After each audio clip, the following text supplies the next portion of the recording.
All right. Good morning, guys. It's Kinsey Flame from Moms of Conejo Valley. It is Friday morning, and we are sharing a mom shop, as I call them. Today we have Sarah Resnick, CFP, on. She is a local mom of three. I am lucky enough to get to teach her kids sometimes. They come to the studio with us. So I get to see her quite often. And I have referred her to so many people that come back to me that absolutely love her. So I wanted to share her with you. So Sarah, why don't you tell us a little bit about yourself? Yeah, so like Kinsey said, I'm a mom of three boys. I have an amazing husband. I went to high school out here, and that's how I planted in the Conejo Valley. My parents had a business in Thousand Oaks for over 20 years. And yeah, so I'm a certified financial planner with Edward Jones. Um, do a lot in the community. Love living here. Can't imagine living anywhere else. And so glad that you and I met when with the 40 under 40 experience. So that's how we finally became friends, and then the rest is history. I think you were the one that convinced me to rejoin the Chamber of Commerce. Yep. Because previously, when I had been there, I Yeah. was a little bit younger, and Sarah was like, "You have to come back. It Yep. is totally worth it." Yeah. So I like to do these little pieces at the beginning that kind of tell everyone a little bit more about you than just what you do. Gives a little bit of personal stuff. So first, I know you're like me and you love food. So Yes. I need your top three favorite restaurants in Conejo Valley. My top would definitely be Moody Rooster. You know that about me. I love Q Sushi. That's another one that I really like to go to. And then I had to pick restaurant. Ooh. Oh, you know where the new one I found, which it wasn't really found. It was that I think OR I Thai know it. cuisine. I've been Yeah, OR seeing Thai that. cuisine in the mall. That we just discovered that, and I can't get over it. We go there all the time now. And I know that you eat a lot of veggies like I do. They have a lot of vegetarian meals, don't they? Yeah, they're really good. We go to Vegan Time probably at least once a week as well. Yeah. But yeah, they have a lot of good options. The other one is, I mean, there's so many good places out here. That's the problem. Sage is another great one. You eat there and you're like, there's no way that that's not meat, and it is. So we've And been you're doing the vegan thing, veganish, I say, for probably about the last year, and we just feel really good, and you just get full, and then you don't feel gross, and it's amazing. That's me too. I'm right there with you. But have you tried, I know it's down the street from you, PB&J's? Not yet, but I'm really excited about it. It seems like it's just sandwiches, but It I is. is it and more than just peanut butter and jelly, right?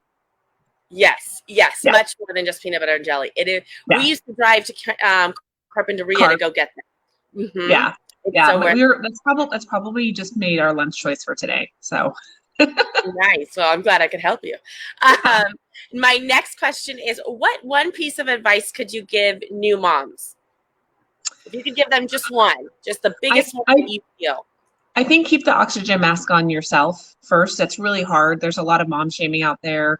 There's a lot of people that tell you what they've done, and I think being a mom is it's a really hard job. Very rewarding, of course, but take time for yourself. Don't feel bad about it. One of my best friends is a new mom, and I'm trying to get her to go to the gym with me, and she's like, I love him and I miss him and I want to spend time with him, but I feel bad. And I'm like, stop. Like, if you're not taking care of yourself, you're not going to be the best mom. And take time for a coffee with a girlfriend, go to the gym, let yourself buy a nice outfit. Like, don't feel bad about taking care of you, because if you're a happy mom, the rest of the family's happy too. Right. I like that. I like that. I've been doing these one piece of advice and I'm getting good stuff because moms are like, oh, one. Oh, yesterday someone told me, hold your baby. And I feel like you don't get that till your second or third one because everybody That's tells you true. like lay the baby down. But the second one, third one, especially, the third one, you're Yeah. like, I am holding this kid. I am napping Yes. with this kid. Yeah. We are snuggling all the time. Yeah. So Yeah. I get the same well, thing with our Cash, our littlest one, because it's definitely our last one this time. yeah. So So Sarah has three boys. You know that I think anyone that has over two kids is a saint. Like that's okay. You're something special. You've got extra patience. I don't know. All right. So go ahead and tell us about what you do and why you love it and a little bit about your occupation. Yeah, so I help people with everything financial. I help them figure out how to get their kids to go to college. I help them figure out when they can retire. I'm kind of a transition specialist. So when people go through transitions in their life, new job, new husband, maybe the husband's not here anymore, maybe the wife's not here anymore. All those transition moments are times when people kind of feel lost. And instead of going online and kind of Googling the answer, they usually come to me and then we put together a really nice plan. So it's fun. It's really rewarding. I always share, I feel so lucky because I'm usually one of the first people that knows when you're pregnant. I'm usually the first person that knows when you're going to get engaged. I feel like I get to be kind of on the inner circle. And it's a really cool profession. You know, I love it because there's not a lot of women in my industry. So I try really Hmm. hard to be an advocate for women in finance. You know, there's just not enough of me. And so one of the roles I took on recently is I'm responsible for onboarding all of our newer advisors from Santa Barbara to the 101 all the way up to Palmdale. And so if I can inspire or engage a fabulous female to come join me and help her create this wonderful life that I get to live and get to do what I love to do, then that makes me really happy. Nice. And what do you feel like your biggest passion is in your job? Getting people I guess I could say getting people out of their own way and helping them achieve things that they didn't think they could achieve. I've been lucky the last couple of weeks. I've been able to tell people, you know, you've done a good job. Like you don't have to do this anymore. If you don't love what you do anymore, you've done a good job. Just do something else. And I've had a couple people like literally the next day call and say, okay, I quit my job. I'm ready to go. And I'm like, whoa, okay, you took that really seriously. One of the 401ks that I do, the the president of the company said, Sarah, you're not allowed to talk to my employees anymore because they feel so confident that they retire. I'm like, sorry. Oh, that's amazing. And I feel like um, getting to get people to feel good and giving people a Mhm. compliment for yourself is such a huge thing. It makes you feel good too. And you get to see other people smile. So then you want to share that positivity out and you want it to grow. So it's such an amazing thing. I think I see you I see you post, these positive things where, especially the female ones. I don't know why the female ones get me when I see like, I helped this female today, this mom who just got divorced, or Mhm. this mom whose kid's going to college, or whatever situation they might be in, and just to overcome that. I think financially right now, in the time that we're in, to be able to give that to people Yeah. is truly amazing, that the comfort level, because I think right now maybe it's a little bit hard to get comfortable with so much changing, but to know that, I think that really helps moms. And Well, yeah. I think that's one of my favorite parts about working with, especially women in transition, because they come to me at probably their darkest moment and they have a lot of feelings and thoughts and even shame.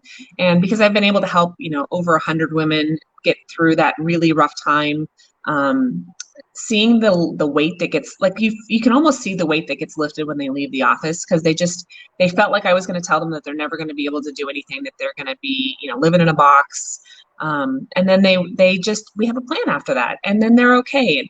And then my one of my favorite things, I always share this, is they tell me, you know, I'm never going to get married again, and I'm never this and that, and you know, because I've helped so many of them. Inevitably around year one, I hear, well, there's this guy, and then this light comes back, and it's really fun to be a part of the story. And so yeah, it's just such a great thing that I get to do every day. And almost every single time somebody leaves a little bit more confident with a little bit better stride after they've left, because if you don't have a plan, then it's not going to work, right? So being the person that helps them create that plan feels really good. That's amazing. That's amazing. So, real quick to our viewers, if you guys are watching, if you have any questions, you can leave them in the comments and we will see if we have time for them after. Um, and you have three boys, right? Hmm. So, what are some of your favorite activities in the Conejo Valley with the boys? Well, our boys are very energetic, and especially in this COVID time, it's really important to get them out. So we love to get out on our bikes. We road bike, we mountain bike, we've hiked every single place that there is to hike. Um, yeah, it's all about getting out there. We have so many amazing things in our backyard, like the Sopwith Back Bike Park is amazing.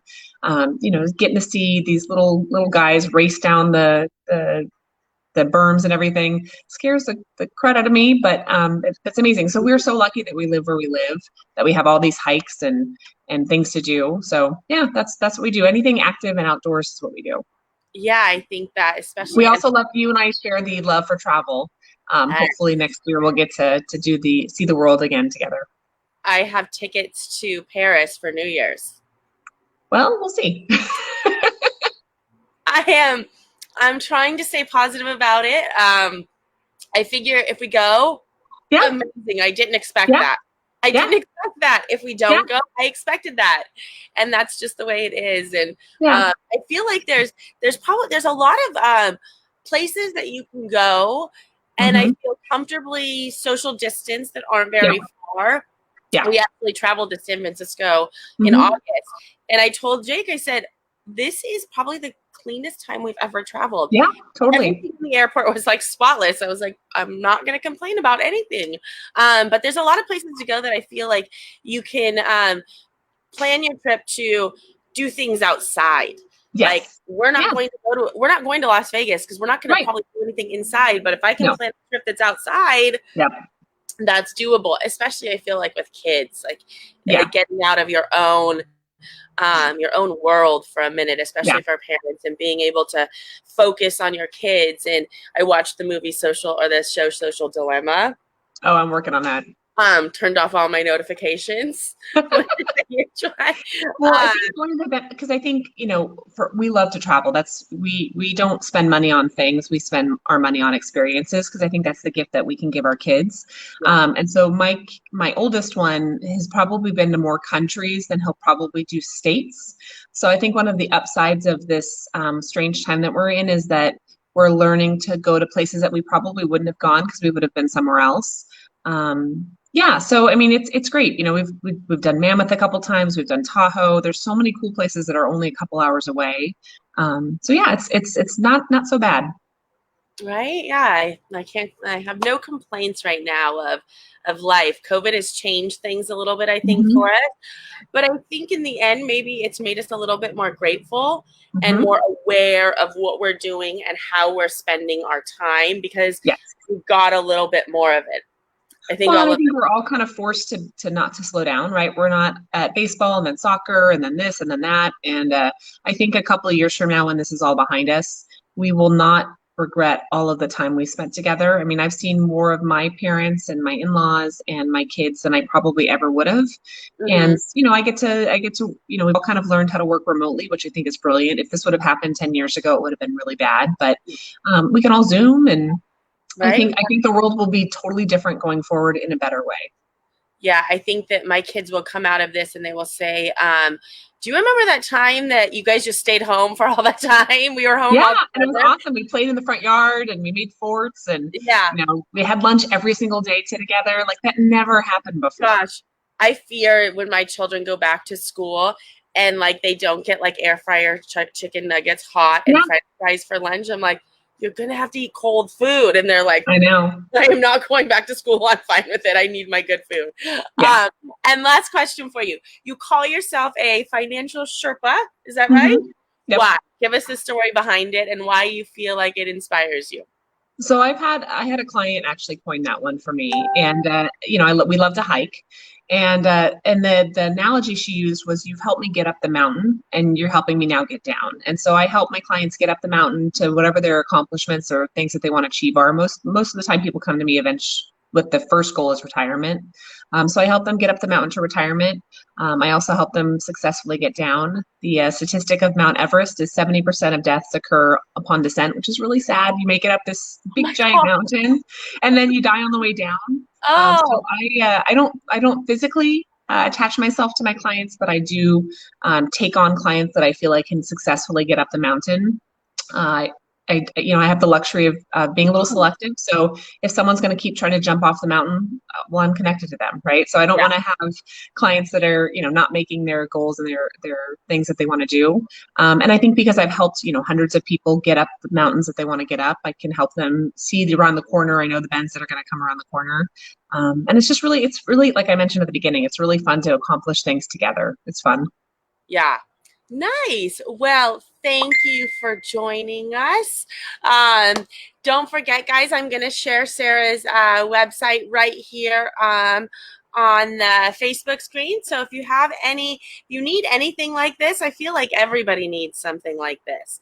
I feel like it's just so inspiring to get to work with so many mom shops because we can relate Mhm. to each other so much. And that when I'm going out and I'm looking for a service, I'm looking for someone that I can relate to, that I can, it's in the same spot as me. And I feel like you are that person.